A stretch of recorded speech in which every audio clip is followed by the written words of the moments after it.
Richard and Felicia Flournoy, owners at A Total Plumbing in Atlanta, Georgia. Welcome to the podcast. I'm so excited to have you guys on board. Hello, how are you? Hey, Jackie, how are you doing?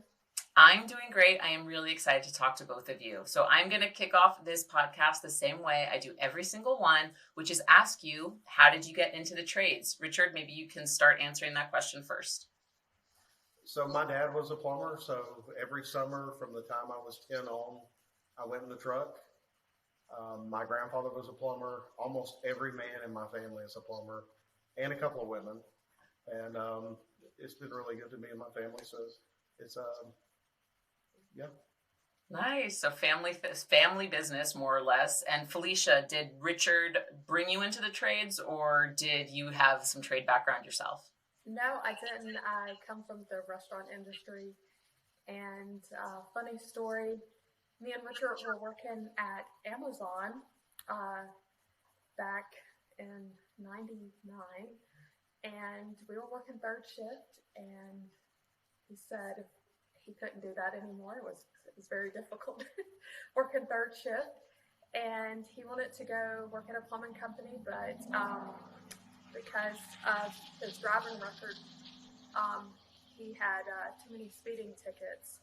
So he asked if his girlfriend could drive him / be a helper, and they said yes, and that's how I got into plumbing. Oh my goodness, that's a fantastic story. So this was at a company before you started your own, correct? Yes. Yes, ma'am. Mm-hmm. Okay, so what was the point in your relationship, in your lives, that you guys decided we're going to go out on our own and do this on our own? So it was difficult just starting dating and then working together and living together. And after a couple of years, I decided to go back to the restaurant industry. And a few months later, Richard decided to open A Total Plumbing. I think more or less probably because he lost his helper. And that's how we started A Total. He was tired of working, I think, by himself. Nice. And so I would love to know a little bit about how you went from taking A Total Plumbing from a one-man operation to the 22-person operation I believe you have now. Richard, maybe you can answer that. So actually, I rented a van for my grandfather, $50 a week. I got a half-page ad in the Yellow Pages because that's the way you advertised back then. There was no Google, Yahoo, Bing, none of that stuff. So we did kind of good, and then we ended up doing home warranty work. We actually signed up with home warranty work the day after September 11th, 2001. It's easy to remember because it's anchored in my mind that way. And then we kind of grew a little bit at a time. It's mostly me and a helper up until 2003. 2003, we found out that we were pregnant with our first son, Jackson. And we knew Jackson was going to have a lot of medical problems. So I thought to myself, I got to grow A Total Plumbing really, really quick. So I called the warranty company and I begged for a lot more calls. Instantly went up to 4 trucks. Asked Felicia if she'd come back in the business and help. And, we haven't looked back since. And if you keep going all the way up until 2015, we did home warranty work. And then in 2018, we actually reached out to Chris Hunter because we wanted to move away from home warranty work and start doing what we call cold call retail. So we made the Chris Hunter helped us transition from warranty to cold call retail. We did that rather quickly. We were probably 11 technicians at the time. And then today, as of January 1st, we were 22 technicians and 32 total employees. That's awesome. Felicia, I worked in restaurants as well. Did Richard have to take you kicking and screaming from the restaurant industry, or did you go willingly? I went willingly. Yeah. Sometimes I think it's easier and sometimes not so much, but I think it was just a natural transition at that point, being pregnant and, not wanting to work so many hours on your feet and that type of thing. So, and it kind of worked out good because I took care of the office side, and Richard was able to stay home with our son when he came home from the hospital. it was easier for him to, talk to the technicians on the phone, pay bills, do advertising, that type of thing. And I could run, the call center and dispatch from our office on that end. So it kind of worked out when I came back that way. Got it. Yeah, and that's actually one of the big things I wanted to talk to you guys about today is I talk to a lot of couples who run service businesses together, and I'm always fascinated to hear how they make it work. So it sounds like you originally delegated those responsibilities based on Richard being able to be home with Jackson when you first brought him home from the hospital, and Felicia, you were able to use your restaurant skills to really manage the customer service stuff, the call and dispatch area, also the back office. How has your delegation of responsibilities evolved as the business has grown? I think we each sometimes take on different roles over the years. There's been times where I've helped manage the technicians, and Richard's taken a back seat to things. He's never really worked in the office though, but he's not a great multitasker. As of like right now, I take a very backseat role to the business, and he's more upfront, dealing with the employees, and I do mostly like procedures. She does all the stuff that I'm not smart enough to figure out. All the back office stuff, all the accounting. All the back office stuff, yeah.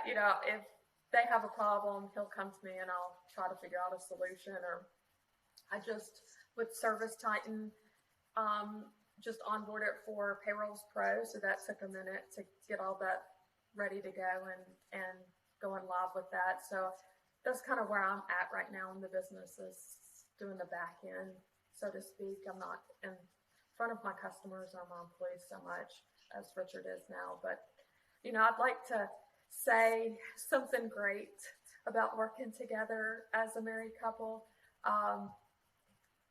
But it's not easy. I think over the years, it's just progressed into a give and a take. Sometimes fight a little harder for what you want. Sometimes, you're a little nicer. Sometimes not so much. But I think it's worked out. I think too with our son, he has a lot of medical problems. He's vent and oxygen dependent. We've had to learn to kind of work together and almost in a way of knowing what each other's thinking without saying it. Because sometimes when you're in a situation medically, like with our child, it's just, you do it without even sometimes speaking to each other. And I feel like that is kind of delved over We into feel like business. our why is so strong that we know each other so well, but our why is so strong, we just do what we got to do. And that's the way it is. I think it just flows into the business as well. It's like, we sit down, we might not each like something, we hash it out and we move on. And if we don't hash it out, we still move on. It's just, it just works, I think, sometimes that way. That's awesome. I mean, I think it takes a lot of maturity in a relationship, and not just in a working relationship, but in a partnership, to be able to have to hash things out or to just deal with things as they come and keep moving on and know that no matter what, your partner has your back. Yeah, That's true. That's very true. Yeah. So you were growing the business. You had Jackson, who, as you mentioned, is vent and oxygen dependent, correct? Do you have other kids as well? We have a daughter. She's a year younger than Jackson. So we have that called on there as well. Just an extra, so and we have another one coming. We have another one coming. But I feel like in our business, it's worked out so well. Like our son is 19 this year, and taking a step back and looking at it, at the time and in the chaos of everything, there's probably times where we're like, we should just get out of this and go do something else. But I can now see like it had afforded us to be at the hospital when he had surgeries or emergencies, and we were able to work, our business from the hospital. And, we're able to be at home with him if he's not able to, go to work with us, and he's able to go to work with us, which is great also. Um, Outside of owning our own business, we wouldn't have been able to do that. And as a business owner myself, sometimes I sit back and think, my goodness, if I had an employee that took off as much as we did the first couple of years of his life, we were at the hospital like every other day. And it's like, how would I have done that? And it's just worked out so great.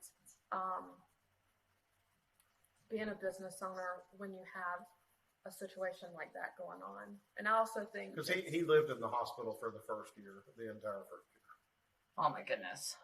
They and the happy part of it is they sent him home and they didn't expect him to live very long, and he's going to be 19 in July. That's insane. That must feel, I have no idea how that must feel, but that must be some really powerful emotions on both of your parts. And I imagine some of the people that work with you who've seen Jackson grow up. Oh yeah, I think our business is a huge accomplishment in itself, being over 20 years in business. But I think also having the business and having a child like Jackson, is just so big in my mind. I remember one time when he was in the hospital, they had a pamphlet in the waiting room that talked about like over 70% of marriages fail when you have a special needs child. And later on, we went to some plumbing conference, and they had something else I read there that was like over 50% of marriages fail business owners who are married business owners. And I was like, dang, we're never going to make this out alive over here. We're getting it from both ends. But it's funny because I really think that both our business and our son has made us stronger as a couple and not just individually. So I think it's just a huge accomplishment all the way around. Hell yes. Heck yes. Oh my goodness. I can't imagine having to read that just like pamphlet on both of those sides and just looking at each other like, well, we've got quite the challenge in front of us, don't we, honey? Richard, is there anything? I will say we're very committed to anything that we do. And I think that's helped us a lot. That's awesome. All right. So pivoting to your business a bit, obviously knowing that your family and your business are very intertwined. And Felicia, thank you again for bringing up that point about how being able to own your own business gave you the time you needed to be with your son. That's a point I never would have thought about. So I'm glad you brought attention to it. I would love it if you guys could tell me, looking back on the business now 20 years, what was the biggest challenge that you had to overcome?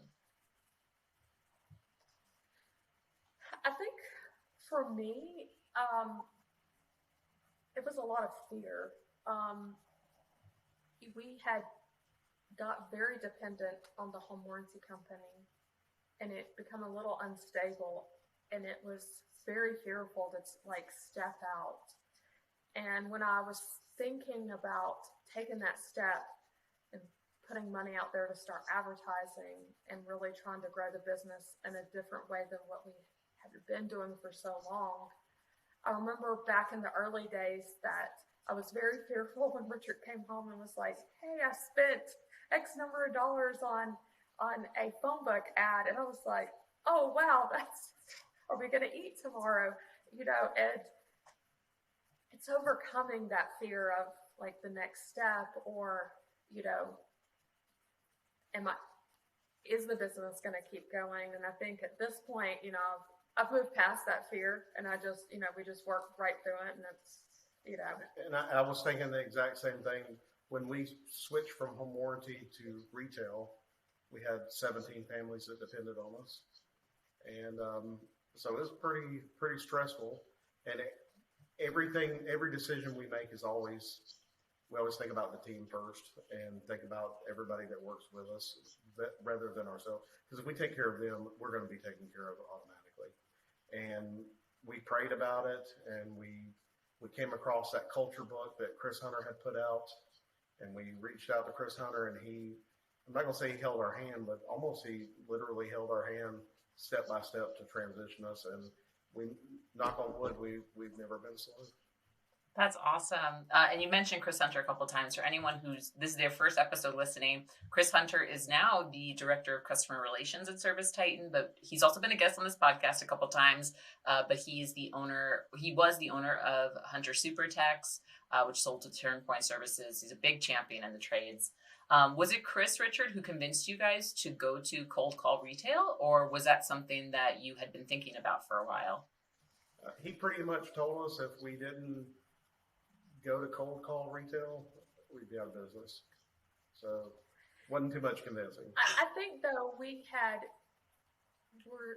having a lot of issues growing where we were with the home warranty company, and what he did was come in and rip the Band-Aid off. He was like, "Look at the sore that you have right here. It's not healing. You're not doing the right things, so to speak." And that it was a hard one to kind of look at and go, wow, I've never looked at it from that way. And it was a real eye opener, but he was anybody who knows him and talks to him, he's a very gentle guy, very loving guy. So he did it in a very loving way, but it was a lot of fear behind it. And I think that's kind of what had been holding us back from growing so much, was we were comfortable and living in the fear. And I try to tell everybody this. People come to me and say, "Oh, I'm starting a business," and I'm like, "Don't live in the fear. Just jump right in. Just do what you're going to do, because if you live on that edge of that fear, you won't ever take that steps to do it."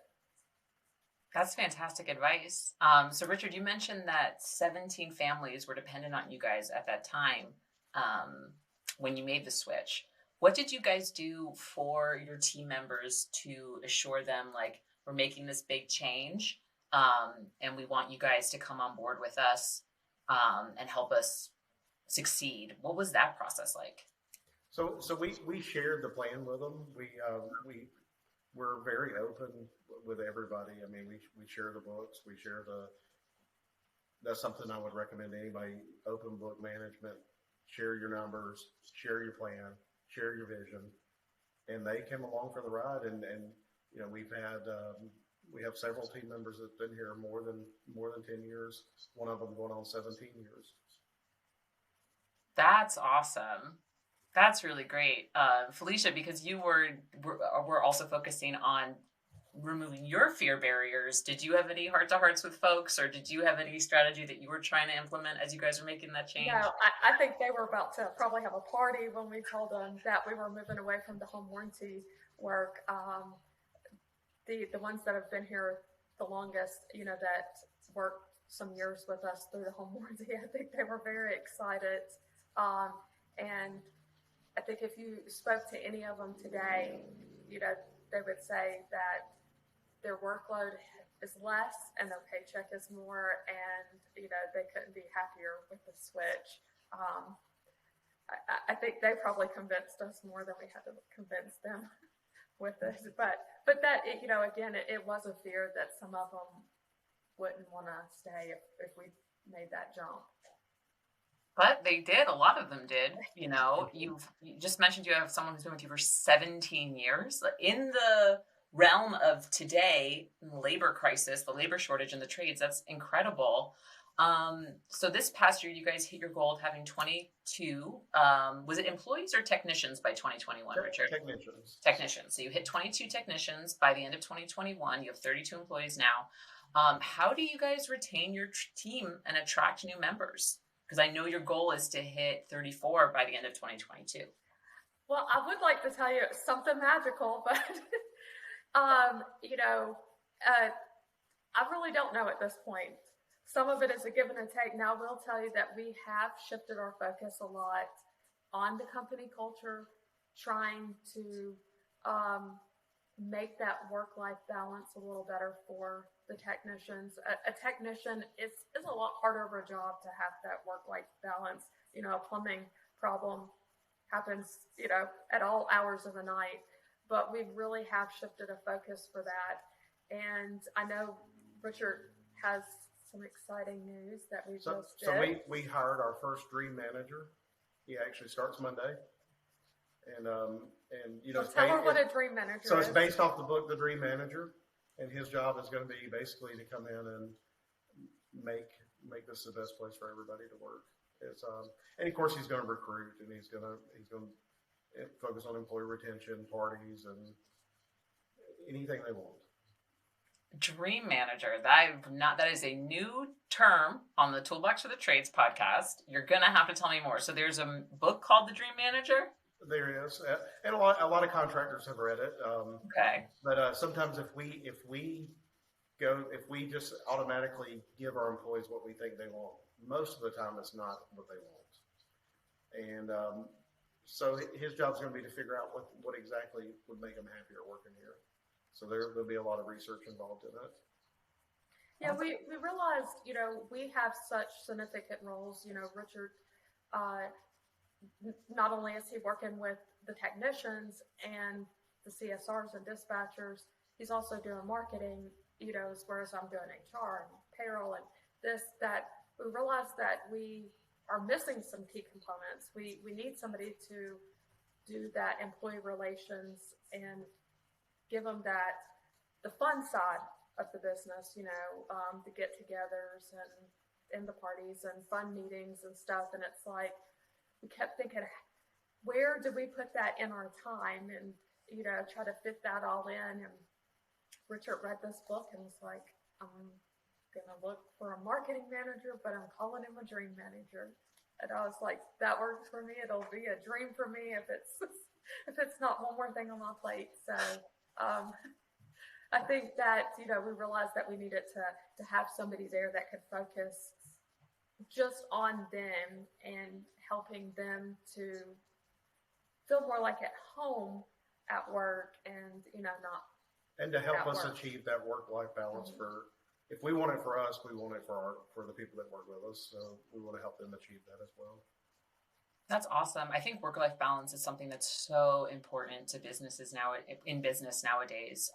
I think employees being seen, heard, understood, and being able to manage their life with their work that's critical. Like that's what's going to be the difference between which companies succeed and which companies don't. And the fact that you guys have hired a role that is focused on this is incredible. Congratulations. That is definitely something to be proud of, Richard. It's a large investment, but I feel like it's going to make everybody's life so much better. Well, when you talk about culture and when you talk about growing the business, like those always require giant investments, and you have to invest back in the business in order to grow it to the way you want it to be, right? Mm-hmm. Yeah. Absolutely. So I'm really excited for that for you guys. You have to update me in a few months and let me know how things are going, because your goal is 32 employees by end of 2022, right? Or 34 techs? Yes, ma'am. 34 techs. Perfect.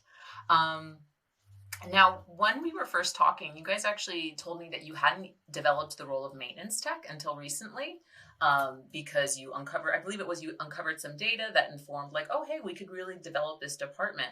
So I would love to learn how you guys are changing the types of services you offer based on, your growth and the kind of data you're getting, and how you're using that to inform, where A Total Plumbing goes next.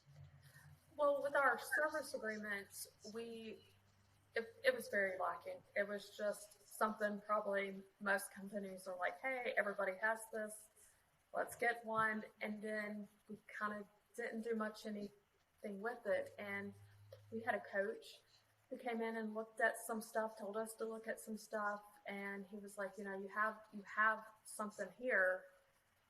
We just need to do something with it. And at the same time that was happening, we were having some growing pains between helpers and apprentices moving to technicians. And he was like, what if we took your lack here in the service agreement and gave a stepping stone from an apprentice to a technician with a maintenance tech? And so they go in and they run our maintenance agreements, doing the maintenance and the inspections and stuff. And that's kind of where we were lacking, because we would be so focused on, the cold call work, that it was like, when can we fit this in? Unlike with heat and air, sometimes they have slow periods. Plumbing, most of the time there isn't a slow period. So it's like we weren't fitting those calls in there, and we weren't doing anything with them. And this has been a huge transition of just, instead of throwing an apprentice out to be a tech, they have they're eased into it, I guess is a better word, with that stepping stone of going into a house and talking to a customer by themselves without having the technician over their shoulder. So I think we just started it, but I think it's going really well to be a stepping stone in between those. And we've shifted the focus to what can we do for the customer instead of what can we get from the customer. Yeah, that was a huge thing with our coach. We went to a little conference thing, and he was like, "Don't make the service agreement a pain for the customer." And I sat there and I was like, I don't even know what that means. And he was like, "You got to do something for the customer." He was like, "Don't just go in and be like, oh, problem, problem, problem."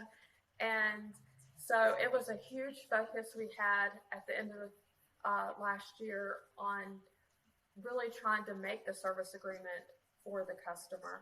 And when we started building out the maintenance tech, I thought a lot of what could be for the customer, when they go in and do their service, instead of just going and finding every problem, just to give an estimate, so to speak. And I think that has helped the customer to see a value in the service agreement that maybe they probably weren't seeing before.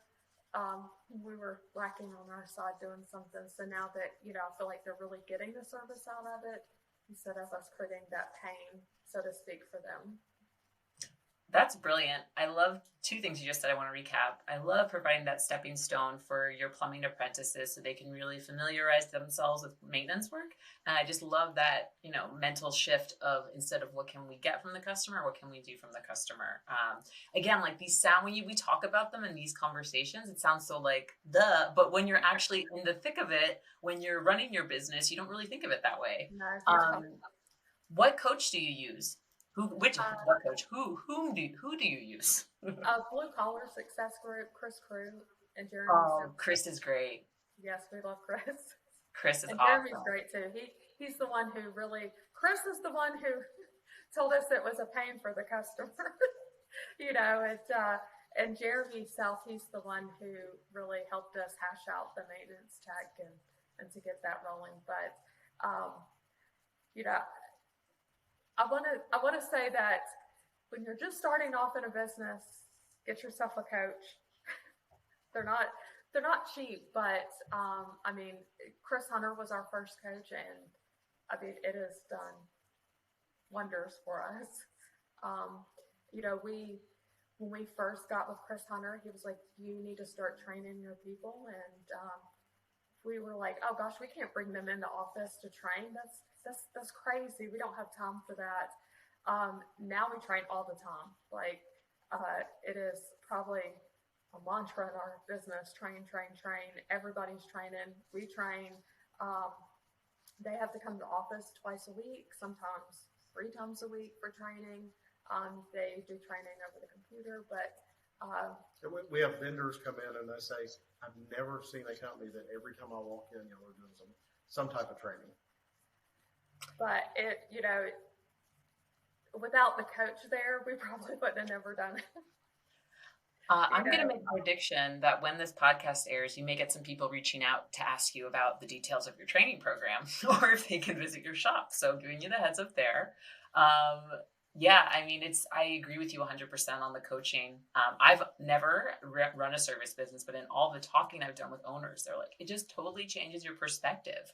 Because again, you're just in it. You're trying to survive. You're trying to make sure that you have work because so many families are dependent on you.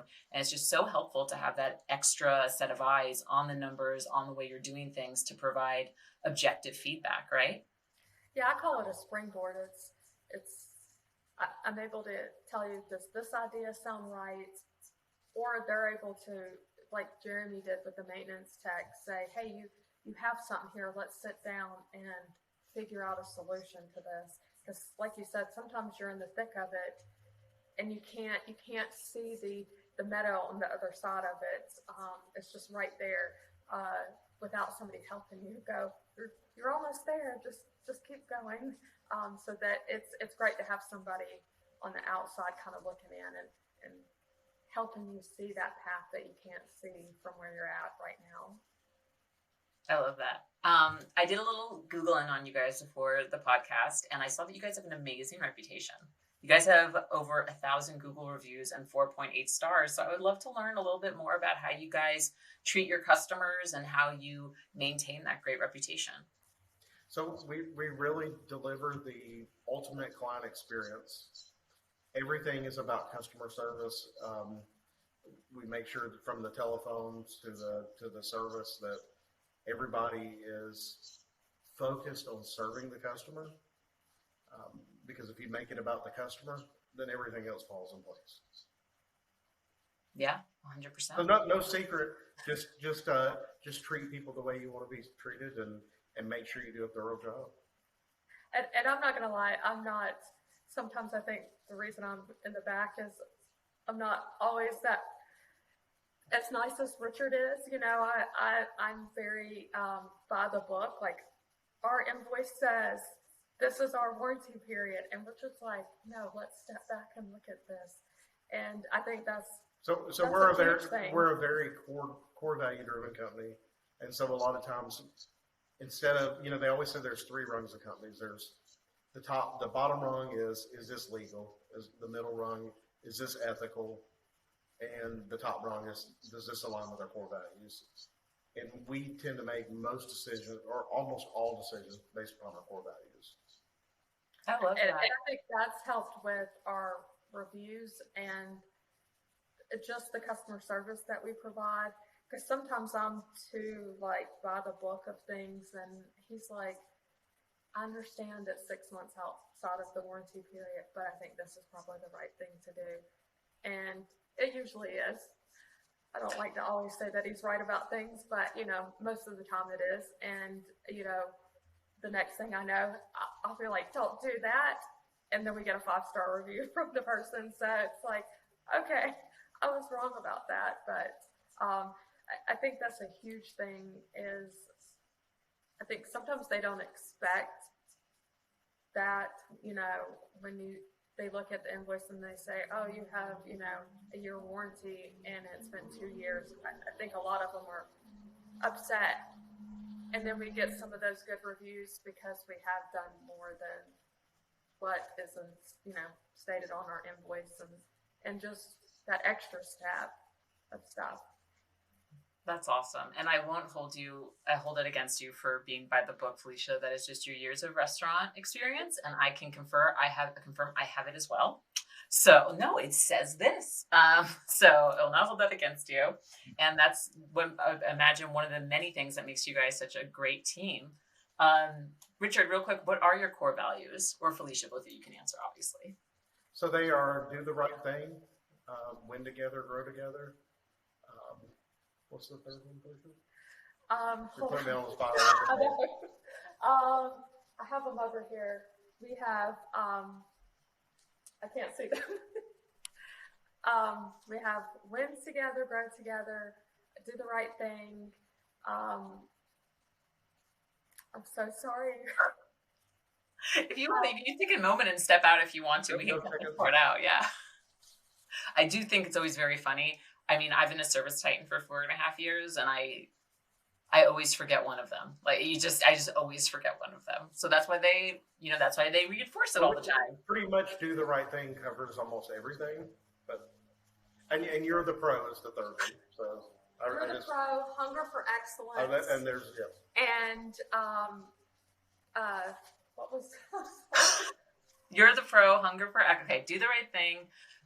You're the pro, hunger for excellence. What were the other two?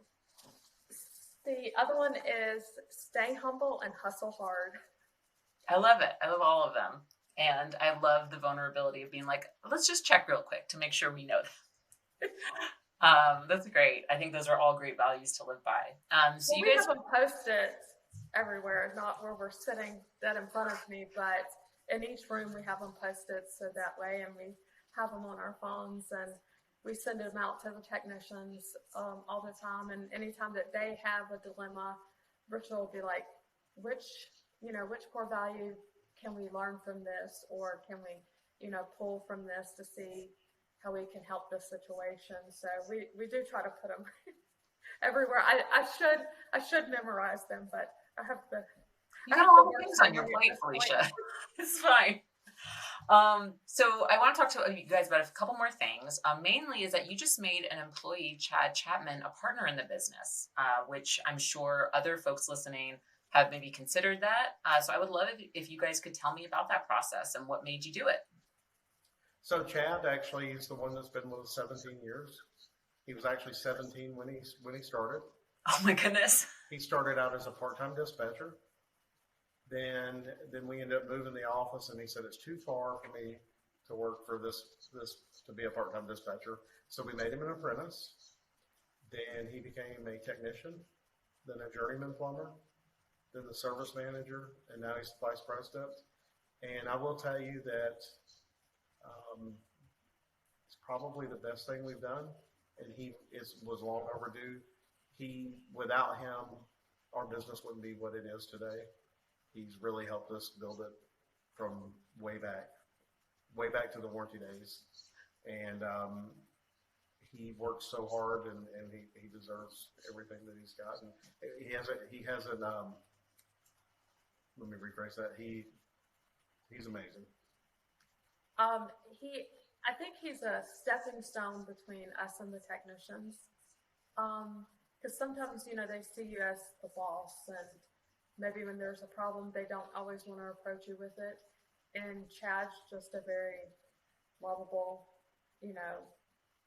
kind of guy, and easy to talk to. And I think it's just been a natural progression for him to take, that spot, and for us to move him into that role. And he's just been great, and it's hard. We've obviously came through a lot of employees over the years.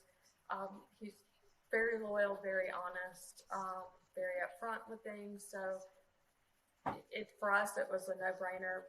One of our coaches was like, have y'all thought about this? Y'all need to think about this. We did think about it for a while, and we realized that there was no question to it. That's awesome. And what a way to reward someone who's literally been with you from the beginning of his working career. That's incredible. Yes, ma'am. And it also most likely clears it up for you guys to, further empower him and allow you to step away a little bit more and gain more of that work-life balance for yourselves. Am I correct in that assumption? Yeah, we really needed that, because any business owner, there's never a time of a day off or a vacation. You might have moments off, but there's no full day of somebody not calling you with something going on. And it really has or the cell phone bill when you're on a cruise that's $1,000 because you've been on your phone the whole day, and they charge you $250 a minute on the cruise ship. So that's really helped us to start taking those actual time off without having to be attached to the phone, by putting them into that role and giving them that responsibility to make those owner type of decisions without having to call us or worry, am I going over and beyond what a manager should do. And it's helped out a lot, and it's been great. That's awesome. I'm guessing that cruise ship story is from personal experience, huh, Richard? Yes, ma'am. Oh my goodness. And I did not learn from it. It's happened many times. So the last thing I want to talk to you guys about before we wrap up with some final questions is that you just opened a second location in South Atlanta, and I want to know how that's working out for you guys so far.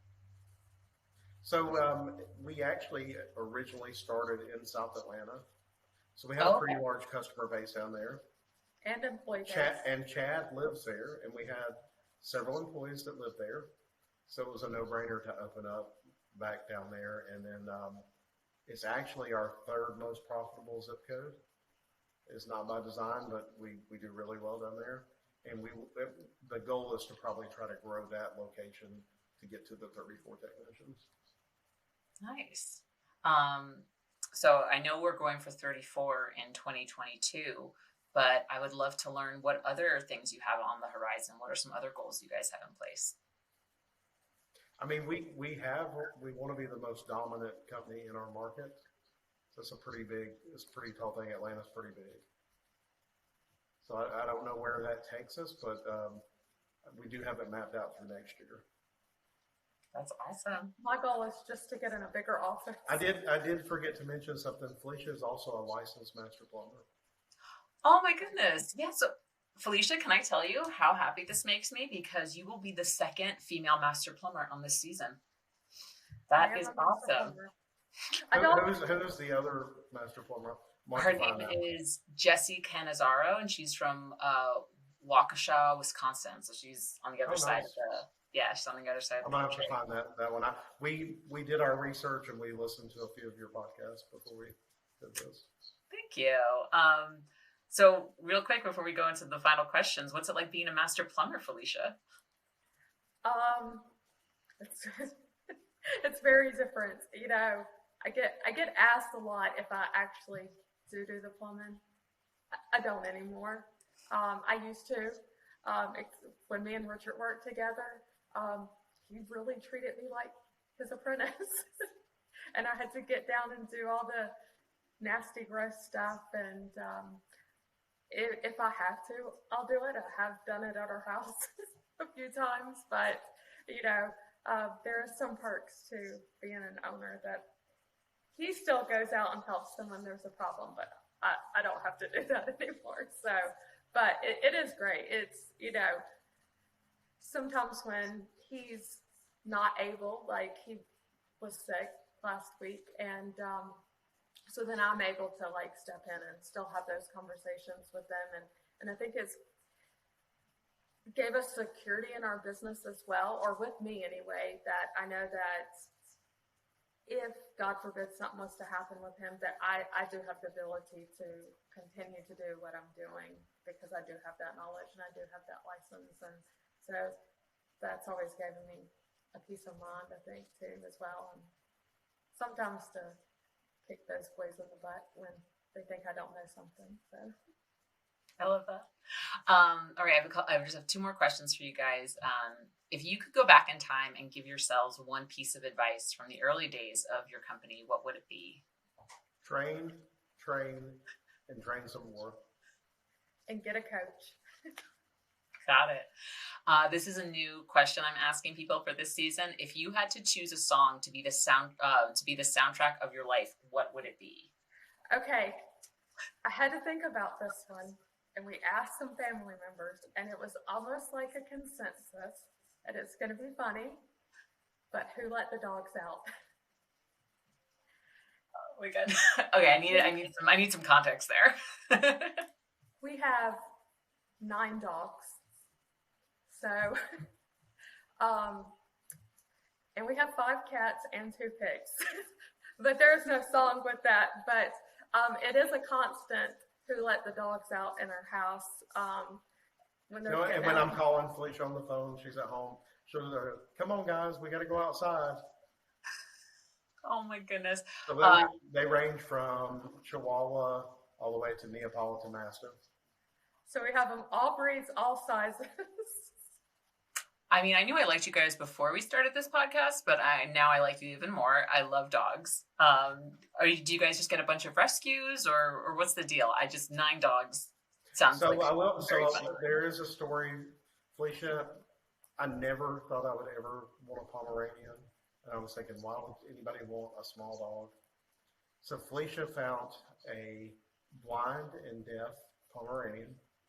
He can see a little bit. He can see like a foot in front of him. And he has turned out, I'm not going to say he's my favorite, but he's one of my favorites. He is amazing. And if you've seen him, you would not, if you just came into our house, you wouldn't think he was blind or deaf. Because he gets around, like he can run. Now, every now and then he'll trip over stairs and run into the wall. But he goes around the house and I love him to death. A good bit of them are rescues. Sometimes people tug at my heartstrings. You know, they know that we have some dogs, so then they'll be like, "Oh, you have to get this one." And then we do have some purebreds. We have 2 Australian Shepherds and then the Neo Mastiff. That was our recent addition. And I will tell you another funny story. All of our animals have very different names. Continue. So our new one's name is Kmart.